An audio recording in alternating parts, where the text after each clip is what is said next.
El Gran Cañón, la maravilla natural más visitada de Estados Unidos. No obstante, esconde rincones en los que ningún humano puso jamás el pie. Una tierra de misterios insondables. La Tierra custodia pruebas que debemos ir desvelando para entender la evolución del sistema. Acompáñennos en un recorrido fluvial épico que nos descubrirá el cañón que no conocemos. Desde sus majestuosas alturas hasta sus secretos más profundos. La naturaleza más salvaje del Gran Cañón.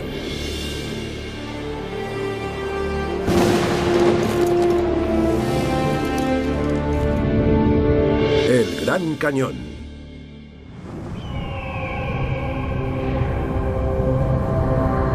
La gran maravilla más imponente de Estados Unidos. Nunca un lugar recibió un nombre tan adecuado. El Gran Cañón.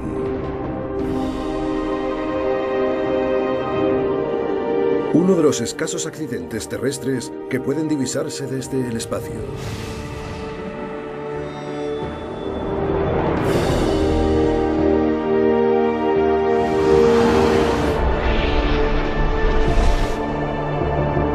Lo suficientemente grande, de un extremo a otro, como para albergar 10 montes Everest.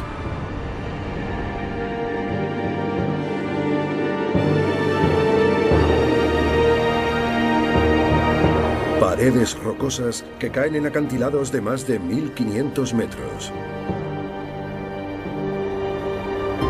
Casi 5 millones de visitantes al año se asoman al borde de un abismo de 1000 millones de veces su propio tamaño. Unas vistas sobrecogedoras, pero ocultos al ojo humano yacen los secretos y misterios del cañón.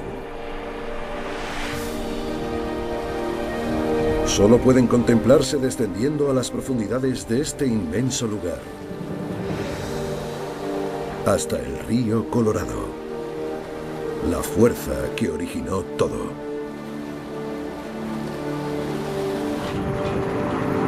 Lee's Ferry, el extremo más oriental del cañón. Una insólita expedición científica ultima los preparativos para su viaje de 2 semanas de descenso por el curso del Colorado. Martha Hahn es la científica jefe.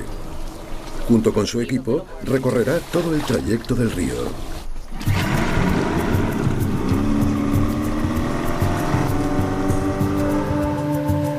Es el único modo de acceder a los secretos mejor guardados del cañón. En el Gran Cañón hay lugares tan recónditos e inaccesibles como islas en el cielo. Martha se encontrará más adelante con el resto del equipo que envió de avanzadilla. El grupo ya está trabajando en lugares estratégicos del río Colorado.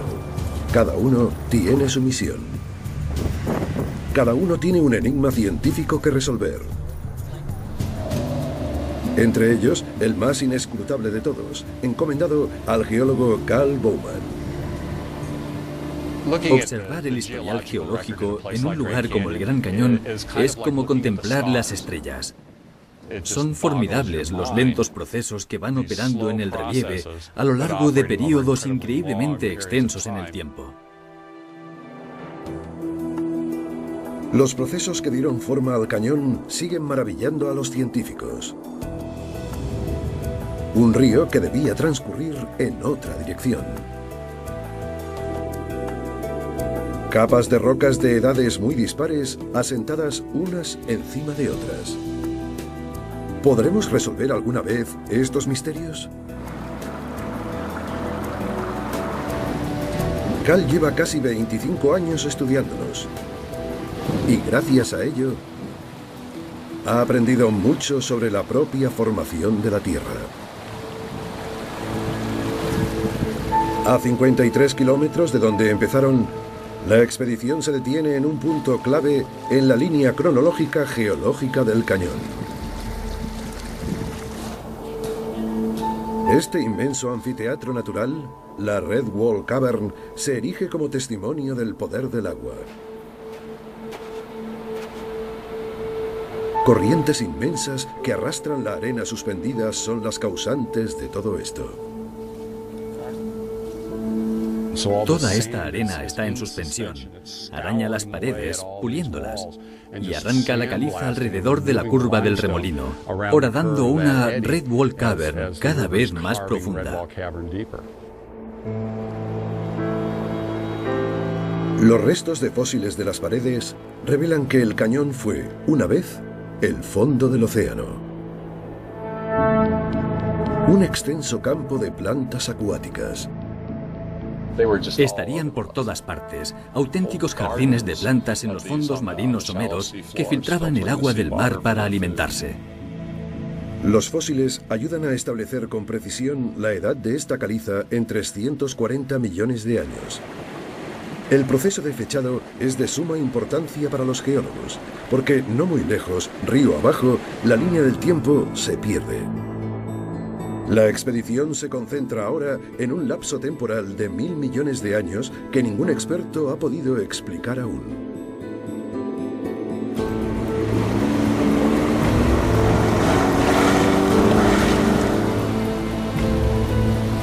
Un dato que los científicos asumen como cierto es que el cañón no es el resultado de la erosión gradual, sino de cataclismos acuáticos que siguen sucediendo. Y prueba de ello son los famosos rápidos del cañón.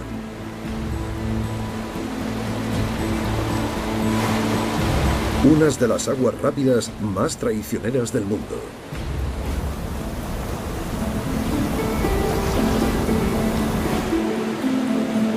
¿A qué se enfrenta exactamente la expedición en este momento?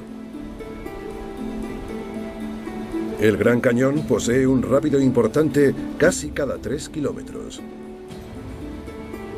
El modo por el que se llega a ellos es también testimonio de la propia creación del cañón. La lluvia en el desierto de Arizona llega en forma de intensas y cortas tormentas.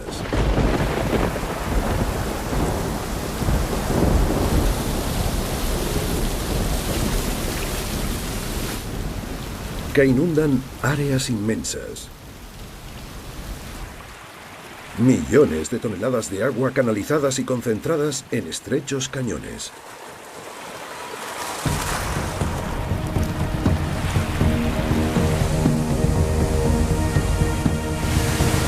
Que vienen a desembocar al Gran Cañón. Toda esa agua acaba vertiéndose en el cauce principal del Colorado, a modo de inmensas inundaciones repentinas. Con fuerza suficiente para arrastrar peñascos gigantes capaces de crear rápidos.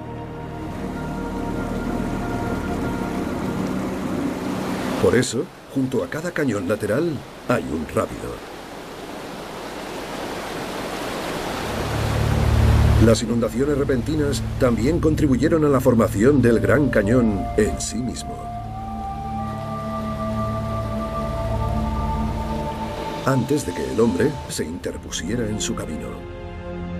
La presa Glen Canyon, 24 kilómetros aguas arriba del Gran Cañón, fue construida en los años 60 para producir electricidad.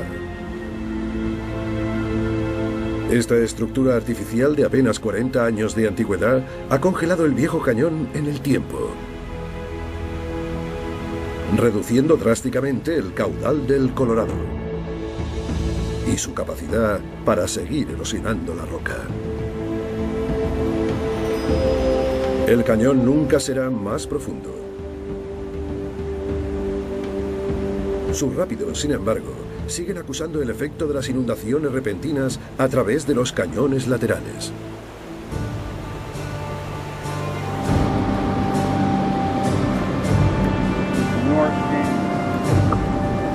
Eso es el origen de este rápido, ¿no? Sí. Los rápidos de la Upper Granite Gorge, uno de los más peligrosos del cañón. El guía fluvial jefe de la expedición es Dave DeRosiers. Ha bajado el cañón más de 50 veces.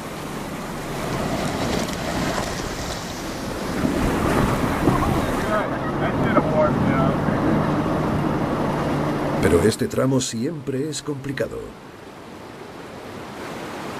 Aquí el río Colorado desciende 9 metros en un espacio de 275 metros. Es un rápido minado de peñas que llegaron hasta aquí arrastradas por alguna inundación repentina.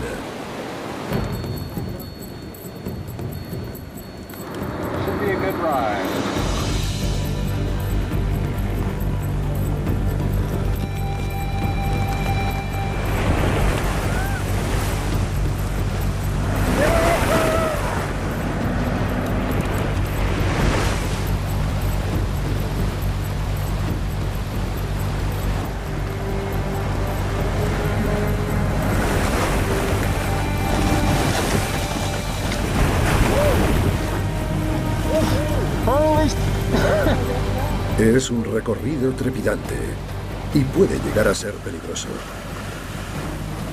Corrientes circulares, rocas irregulares y agua a una temperatura que baja hasta los 8 grados.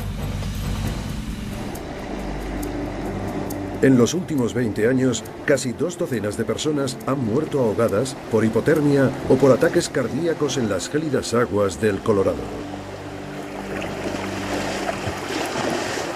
El motivo por el que el agua llega a esa temperatura es, una vez más, la estructura artificial construida por el hombre en la cabecera del río.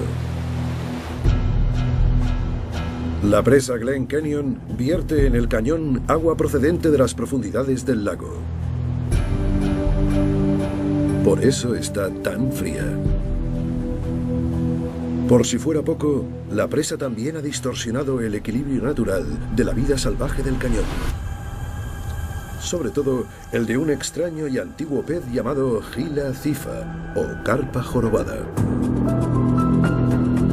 Confluencia del Colorado con el Little Colorado. El biólogo Brian Clark, del Departamento para la Caza y la Pesca de Arizona, se afana en salvar uno de los peces más amenazados del cañón. La carpa jorobada es una criatura primitiva. Ha sobrevivido prácticamente inalterada durante más de 1 millón de años. Tienen un aspecto milenario, llevan aquí alrededor de 1 millón de años. Me inspiran un tremendo respeto porque han sobrevivido a los cambios que durante todo este tiempo ha sufrido su entorno. La carpa jorobada es también uno de los peces de agua dulce más longevos del planeta.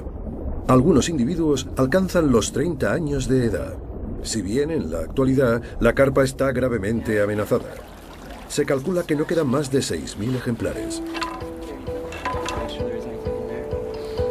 La temperatura del agua es, de nuevo, el motivo por el que la existencia de la carpa pende de un hilo. Los peces necesitan aguas cálidas para reproducirse.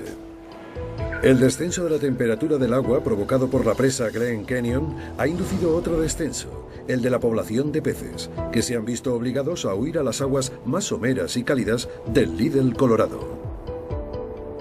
Su último bastión para la cría en el cañón.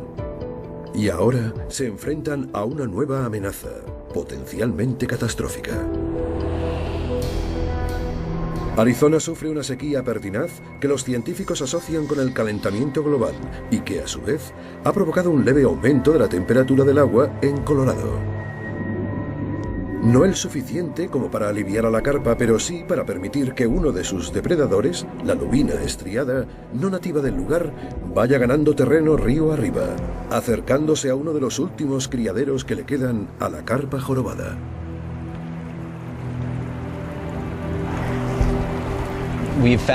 Hemos registrado su avance, tramo a tramo, corriente arriba. Llegará un día en que terminen de llegar hasta el Little Colorado y entonces sí causen estragos entre la población juvenil de la carpa. Tenemos un matalote cabeza azul. Si la lubina consigue llegar al Little Colorado, podría ser el final definitivo para la milenaria carpa jorobada. Una prueba más del efecto notorio de nuestras acciones, aún en lugares tan inmensos como el Gran Cañón.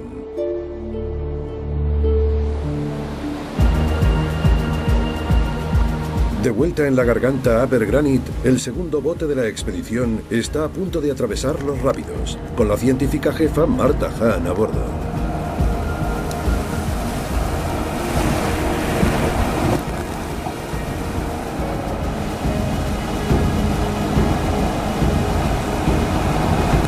De repente, en plena travesía del rápido, la embarcación colisiona fuertemente con una roca sumergida.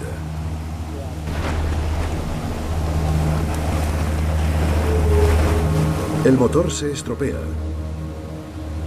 justo en la parte más peligrosa de los rápidos.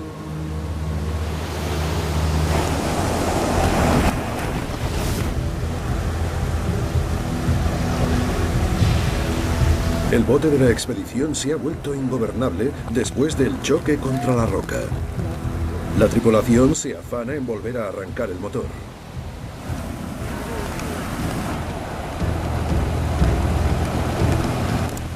Cuando las cosas se tuercen en el río, solo hay un lugar al que pedir ayuda rápida: el cielo.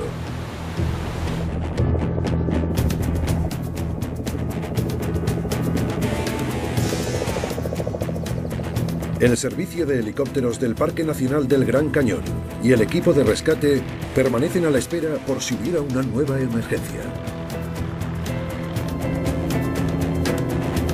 El ruido que haría cualquier helicóptero podría afectar a las criaturas del cañón. De modo que este artefacto es único. Especialmente diseñado, sin hélice de cola, para hacer de él el helicóptero más silencioso del mundo. Abajo en el río, la urgencia apremia.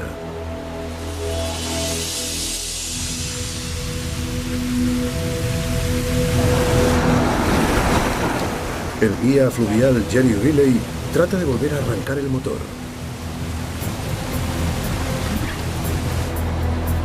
En vano. Entonces, de repente, recobra la vida.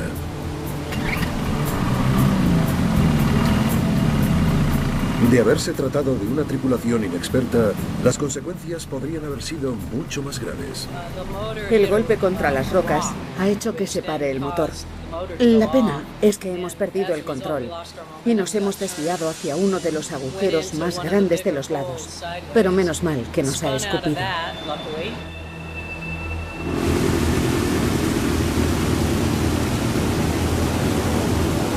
El propulsor de la embarcación ha sufrido daños graves por causa del impacto, y para poder continuar, la expedición tendrá que cambiarlo. Aunque han llegado lo suficientemente lejos como para que Carl Bowman pueda indagar en una de las cuestiones principales que plantea el Gran Cañón: ¿por qué el río Colorado no fluye en otra dirección?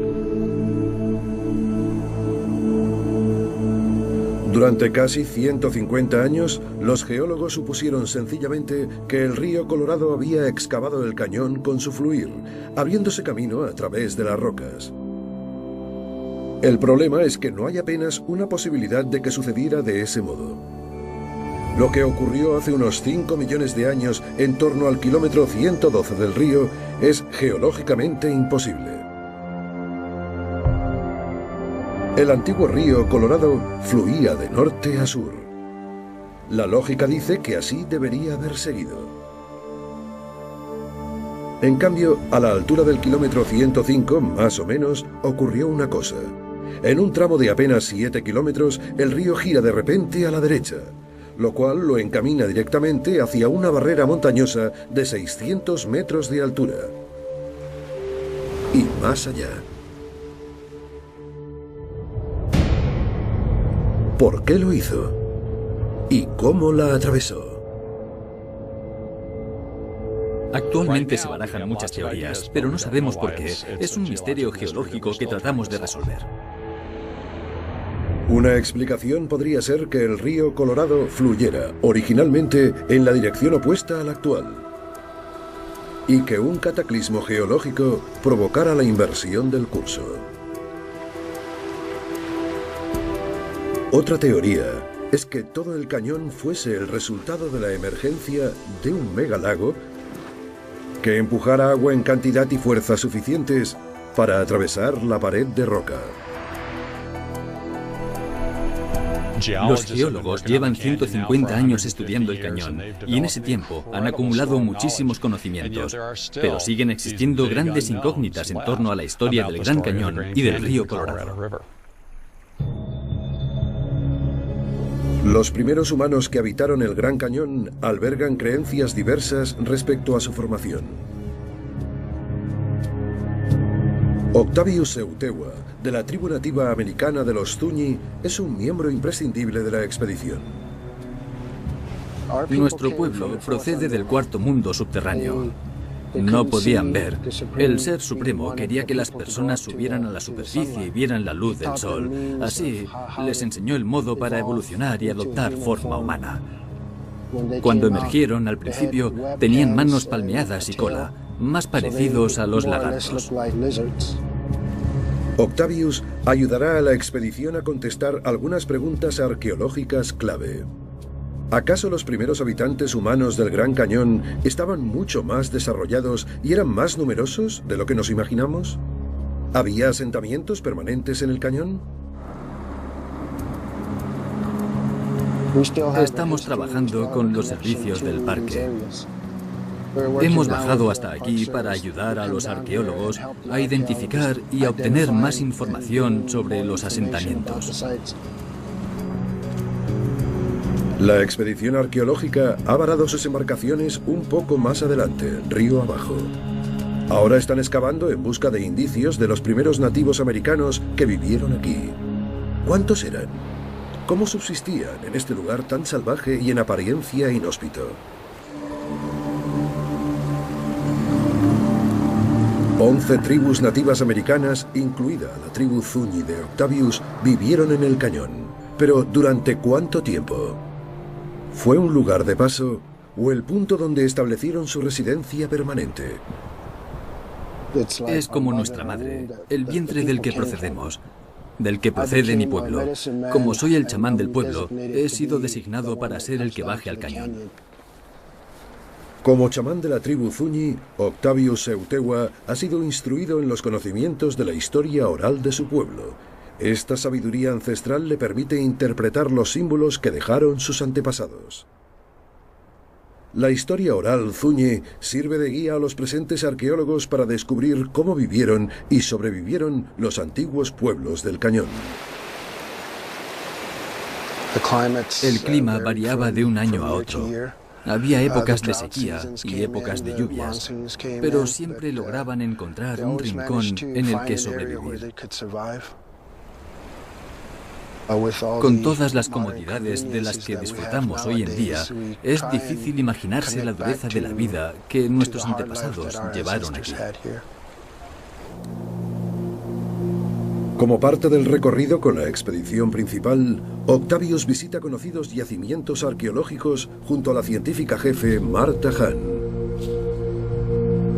En lo alto de un remoto acantilado llamado Nanko Web, Octavius examina los graneros utilizados por cazadores y agricultores nómadas. Seguramente aquí almacenaban maíz, vainas de mezquite, agave, los alimentos con los que subsistían. Octavius alberga la esperanza de que los descubrimientos realizados por los arqueólogos río abajo proporcionen las pruebas definitivas sobre los asentamientos permanentes en el cañón. Su misión empieza aquí, con una visita para presentar sus respetos a sus ancestros. Su antigua canción les indica que no los ha olvidado.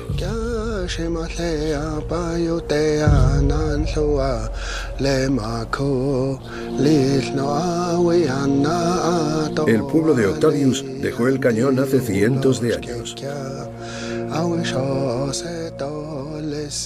Ahora, él ha vuelto para preservar su memoria.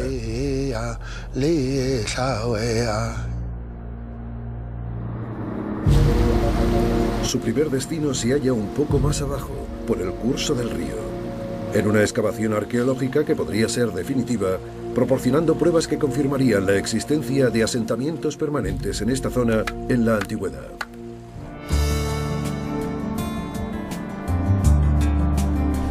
El equipo de la expedición excava en Palisades Creek, en la orilla oriental del Colorado. Durante 40 años ha sido uno de los principales yacimientos arqueológicos del Gran Cañón. La arqueóloga del parque, Lisa Leib, y su equipo buscan indicios que confirmen la presencia de una comunidad humana que viviera aquí todo el año. Tenemos 6 yacimientos arqueológicos a lo largo de esta línea de mezquites, por allí y por allí. La pregunta arqueológica clave que podría desvelar si esto era un asentamiento permanente podría contestarla un magnífico descubrimiento, una inmensa cámara subterránea. Lisa cree que podría tratarse de una kiva, un espacio empleado por antiguos y modernos nativos americanos para oficiar ceremonias rituales. Solo una comunidad permanente tendría una kiva. Lisa espera que los conocimientos de Octavius sobre ceremonias y los datos sobre la disposición de la kiva confirmen el hallazgo. No hay palabras para describir lo afortunados que somos por poder trabajar codo con las tribus que, por otro lado, se muestran muy dispuestas a ayudarnos. Les decimos lo que vamos encontrando y ellos nos explican qué usos o funciones tenía cada hallazgo. Formamos un equipo estupendo. Existen otras pistas que también sugieren que hubo asentamientos en el cañón, pistas escondidas en la naturaleza viva. A todo arqueólogo le encantaría disponer de una máquina del tiempo para poder viajar al pasado y ver realmente cómo era todo hace 1000 o 2000 años. La arqueóloga jefe, Jan Balsom, explora un oculto cañón lateral llamado Deer Creek. Los botánicos del parque le han hablado de un extraño cultivo de plantas no nativas que crecen justo al otro lado de este cañón lateral. Balsom pasa junto a huellas de manos pintadas hace alrededor de 1000 años, perfectamente conservadas gracias al clima del desierto. Es la prueba de que los humanos pasaron por aquí, pero no de que el asentamiento fuera permanente. Justo al otro lado del cañón, Jan encuentra la evidencia que andaba buscando. Una especie no nativa de cactus llamado ágave, cultivado por los nativos americanos que lo utilizaban como alimento. Sabemos que alguien tuvo que traerlo aquí. No pudo llegar transportado por el viento ni por los pájaros ni nada de eso. Es una de esas plantas que demuestran que por aquí hubo actividad humana hace ya unos 1000 años. Con toda seguridad, las ruinas de las paredes en terraza de las laderas se utilizarían para separar cultivos. Y lo que han encontrado en Palisades podría ser un trofeo arqueológico. Por eso sabemos que esto puede ser algo diferente. La ciencia moderna forma equipo con la sabiduría antigua. Una eficaz herramienta para demostrar la historia humana del cañón. Y luego, la palabra definitiva de Octavius. ¿Cómo llamarías a esto? ¿Un altar o...? Sería la zona donde guardarían todos los utensilios que emplearan, con estanterías alineadas alrededor. Sin duda, es una kiva. No hay duda. El equipo arqueológico ha descubierto una kiva. Es un hallazgo importantísimo. Quizás aquí viviera la primera comunidad permanente que llamara hogar al cañón. Encaja perfectamente con lo que presentía arriba, en Nancowit. Por eso canté la canción, para rogar que aquí hubiera una kiva. Con cada nuevo descubrimiento se añade una pincelada más al lienzo que los científicos tratan de pintar en el Gran Cañón. Y no va a ser lo único que descubran. Los científicos prosiguen su camino río abajo.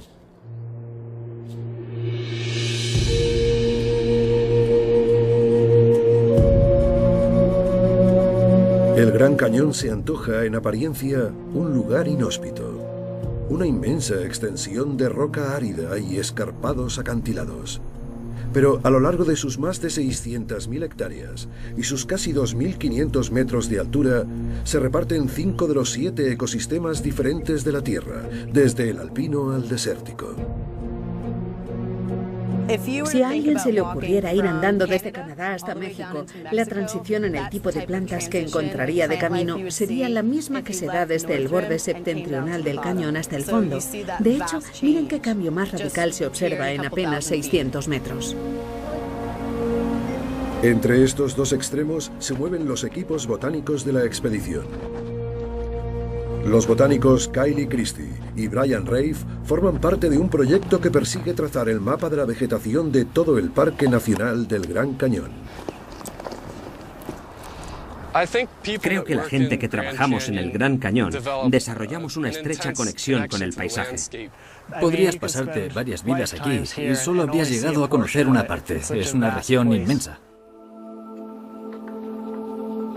El experto en la realización de mapas digitales, Steve Mietz, se servirá de los datos recogidos sobre el terreno y de las imágenes aéreas del parque para crear un mapa de vegetación de todo el Gran Cañón.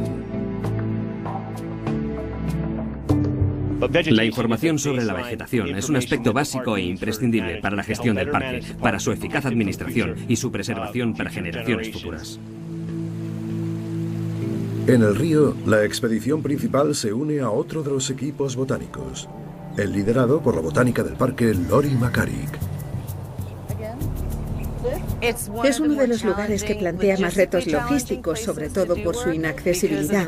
No es tan fácil llegar a los sitios, por eso albergan especies que probablemente ni conozcamos y cuyo futuro sea una incógnita. Podrían aparecer y desaparecer del Gran Cañón sin que supiésemos jamás de su existencia. Están buscando algunos de los seres vivos más diminutos del Gran Cañón. Comunidades de plantas microscópicas que se agarran al árido suelo del cañón, permitiendo la acumulación de agua y, por tanto, la germinación de las semillas de las plantas más grandes. Esta corteza criptobiótica desempeña un papel crucial en el mantenimiento de la composición de los suelos del cañón y de su flora. Sin ella, la superficie del cañón quedaría expuesta a la erosión y se perderían las plantas dependientes de dicho suelo. Pero la corteza es increíblemente sensible. La presión de una simple pisada puede erradicar a una comunidad criptobiótica para siempre, dando lugar a la reacción en cadena de la erosión del suelo. Por lo general, estas pequeñas alfombras pasan desapercibidas. La gente piensa en las magníficas puestas de sol y en las maravillosas vistas, pero si observamos con detenimiento el suelo, comprobaremos que hay muchos fragmentos de tierra como estos, que contienen recursos merecedores de ser protegidos.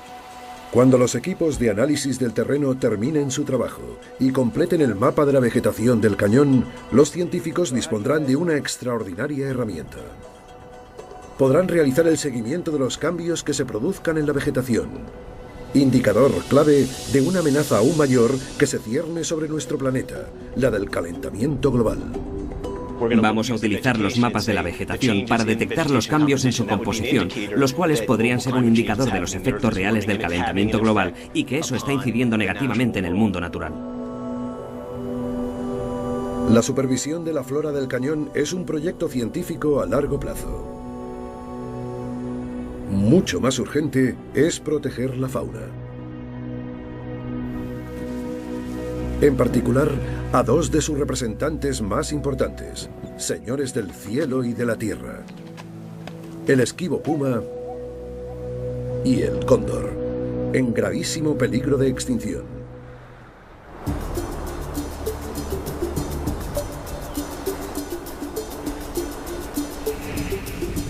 Hoy, el equipo de biólogos de la fauna salvaje del parque sigue a un puma en su recorrido por una zona próxima al cañón. El biólogo jefe, R.V. Ward, la agente forestal Lori Rom y la bióloga Rose Palarino temen que el puma, llamado en código P14, se salga del parque y se acerque a la carretera principal. Está muy cerca, en esa dirección hacia el este. El terreno cae en pendiente y hay un canal de drenaje justo ahí. Seguramente esté justo debajo de nosotros en el canal de drenaje.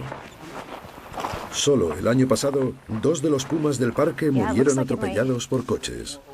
Por ahí abajo a lo mejor. Esperan que P14 dé la vuelta y vuelva hacia el parque. Seguramente esté en el canal, debajo, no muy lejos. A menos de 800 metros. Yo creo que incluso más cerca. RV y su equipo están a unos 200 metros de P14. Los pumas son criaturas muy tímidas que evitan el contacto con los humanos siempre que les es posible. Ya está. La señal de la radio indica que el puma ha terminado cambiando de dirección y dándose la vuelta. Y con la señal les tiene que valer.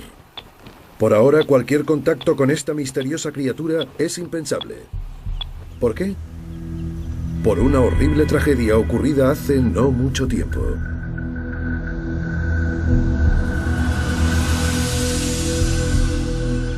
Eric York era el biólogo de mi equipo para los animales carnívoros salvajes, uno de los mejores biólogos con los que he trabajado nunca. Era amigo mío. Finales de octubre de 2007. Eric York recibe una señal de defunción emitida por el radio collar de una hembra de puma llamada P13. Eric siguió el rastro del animal y encontró a P13 muerta y quiso saber qué la había matado.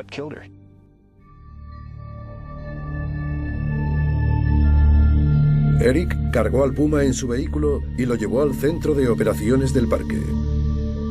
Allí le practicó una necropsia para averiguar las causas de la muerte. Al abrirla, sin que él lo esperase, recibió una nube tóxica de peste neumónica. La peste neumónica es la forma más virulenta de peste bubónica. En la época medieval se la conocía como la peste negra y mató a 1/3 de la población total de Europa. Lo que poca gente sabe es que la peste bubónica es endémica del Gran Cañón y de gran parte del sudoeste de Estados Unidos. Se transmite por las pulgas de los roedores que viven en el río Colorado. Una cadena de increíbles coincidencias permitió que la bacteria se transmitiera de una pulga o de un roedor al puma P13 y de él a Eric York. Murió el 2 de noviembre de 2007.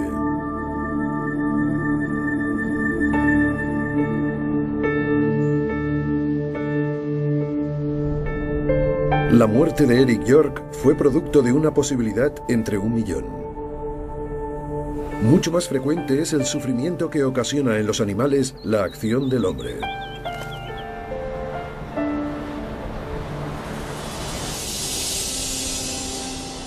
Incluso aquellos que pasan la mayoría del tiempo planeando gracias a las corrientes aéreas, sobrevolando el cañón. El cóndor de California es una de las aves más amenazadas del mundo.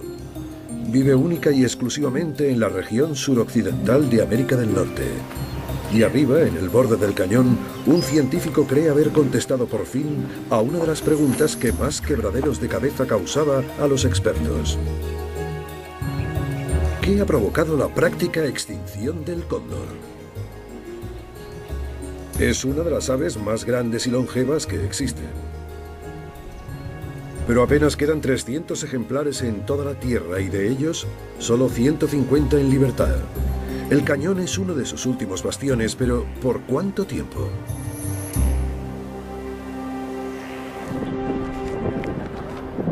Durante más de 10 años, científicos de la organización privada Peregrine Fund han estado criando cóndores de California para liberarlos más tarde en el Gran Cañón, en un intento desesperado por salvar la especie. La población más baja de todos los tiempos en California, y por ende, en el mundo, ha sido de 22 ejemplares. Empezamos a liberar cóndores en 1996 y hoy tenemos una población de 64 individuos.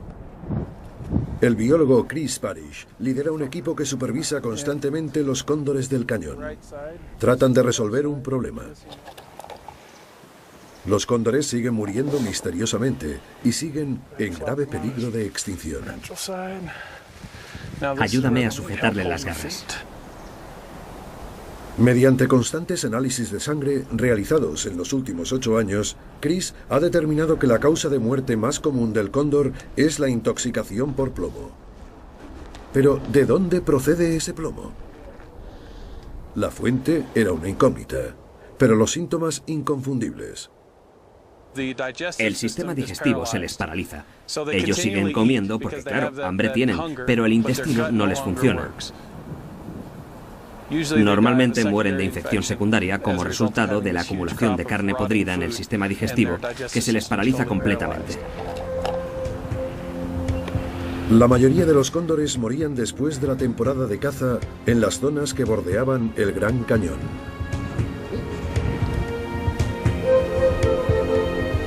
De modo que sospechó que los cóndores del cañón estaban carroñeando la carne de animales abatidos con balas de plomo. ¿Podrían los fragmentos de plomo ser los culpables? Chris lleva a cabo una serie de experimentos en un campo de tiro. Dispara balas normales de plomo contra un cubo lleno de botellas de agua.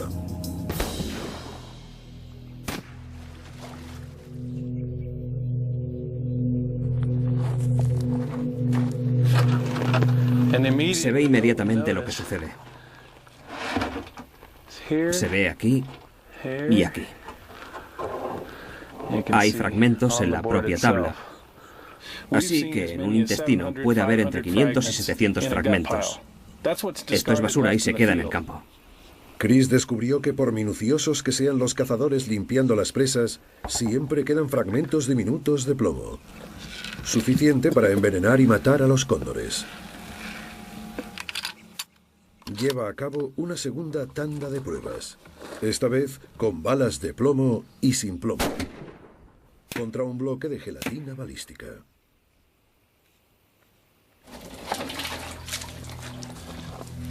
Aquí vemos dos trayectorias. La de la derecha es la de la bala de plomo. Observen los fragmentos. Y la de la izquierda, la de la bala sin plomo, que atraviesa limpiamente el bloque. La bala de plomo deja un rastro de cientos de fragmentos desperdigados por el gel balístico, mientras que la libre de plomo permanece intacta, es decir, fácil de retirar de cualquier trofeo e inocua para los cóndores. Ahora le toca a Chris convencer a los cazadores para que utilicen munición libre de plomo. Nuestra iniciativa ha tenido mucho éxito entre los cazadores. Han acogido muy bien la propuesta y se observa un aumento en el uso de munición sin plomo que no se fragmenta. El caso del cóndor demuestra lo inconscientes que somos a veces los humanos y de los devastadores resultados que puede acarrear la más mínima de nuestras interacciones con la naturaleza. Tenemos la oportunidad de esforzarnos, gracias a la ciencia y a la investigación, para evitar que se sigan perdiendo especies por la única causa de nuestra ignorancia. Pero tan pronto se resuelve un problema, surge otro. En el centro de supervisión, Chris y su equipo detectan de repente algo raro en el saliente de más abajo. No me da buena espina. Un cóndor ha muerto.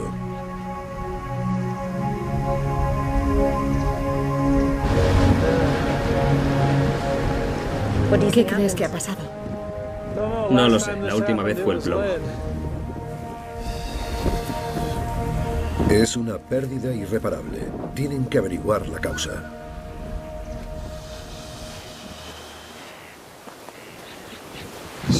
Era el ave 162, ¿no? Una hembra que acababa de alcanzar la madurez, es decir, en edad de criar. ¿Cuánto tiempo crees que ha podido estar ahí? Calculo que un día. Trasladan el cóndor muerto al laboratorio móvil de la Peregrine Fawn para hacerle unas radiografías.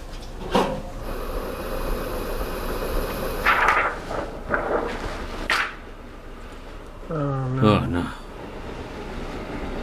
¿Qué es eso de arriba? Pues una moneda, creo.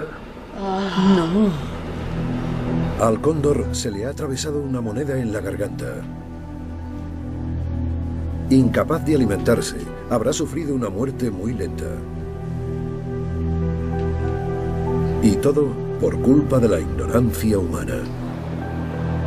Un cóndor muerto por tragarse una moneda es un caso extremadamente raro, como el propio cóndor hoy en día. Cada muerte es una tragedia para la especie.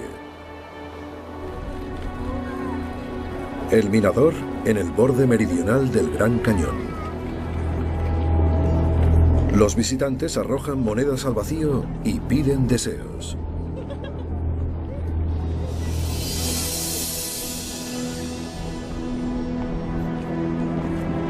Es una triste demostración del poder del ser humano para ejercer impacto en un lugar, incluso si es tan inmenso como el Gran Cañón.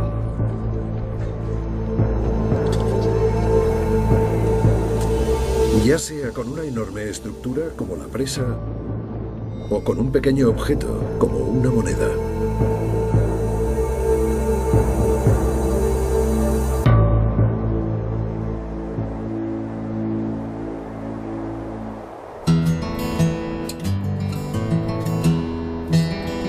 La expedición principal se encuentra en lo más profundo del cañón.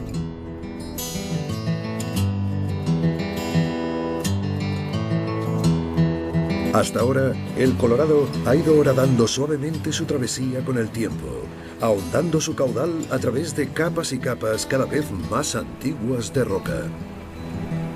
Pero, de repente, nos encontramos con un lapso en el registro temporal de 1000 millones de años.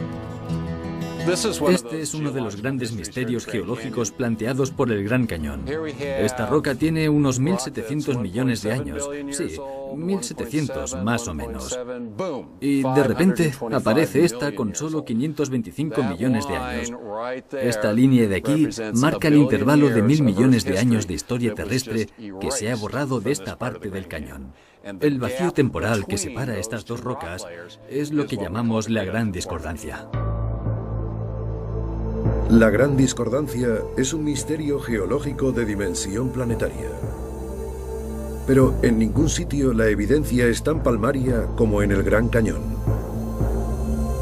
Por todo el globo se da este vacío temporal de 1000 millones de años en el historial geológico. Un vacío que representa el 25% de la historia íntegra de la Tierra. En esos 1000 millones de años se formaron los continentes.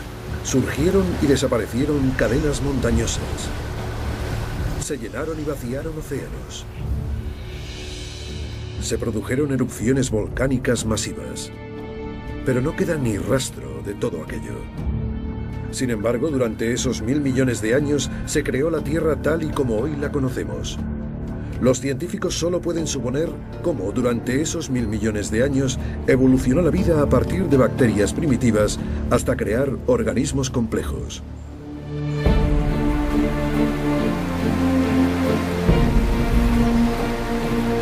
La expedición ha venido a buscar respuestas. Pero las preguntas suscitadas por la Gran Discordancia siguen fuera del alcance de lo que los humanos podemos contestar. 2 semanas. 445 kilómetros. Una odisea científica única que toca a su fin. Las embarcaciones deben superar ahora los rápidos más violentos del cañón, Lava Falls. Un último y trepidante tramo para recordar a los científicos el poder natural que generó este lugar.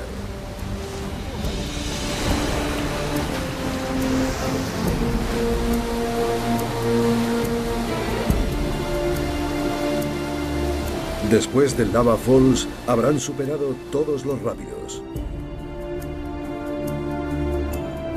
Las enormes paredes se van retirando. Los páramos del gran desierto de Arizona vuelven a invadir el paisaje. Ha sido una travesía épica a lo largo de uno de los accidentes más enigmáticos y sorprendentes del planeta. Es mucho lo que han aprendido. Cómo se asentaron y sobrevivieron los primeros habitantes de este lugar salvaje. El papel vital que los humanos desempeñamos en el entorno natural del cañón. Cómo las plantas pueden advertirnos sobre los peligros inminentes del clima. Sin embargo, el cañón sigue guardando para sí algunos de sus más ocultos secretos, y quizá lo haga para siempre. Custodiado por antiguas rocas, por la inmensidad del tiempo. Puede que jamás logremos comprender del todo su pasado. Sin embargo, su futuro está en nuestras manos. A pesar de lo diminuto que el ser humano se antoja ante tanta majestuosidad, somos sus únicos guardianes.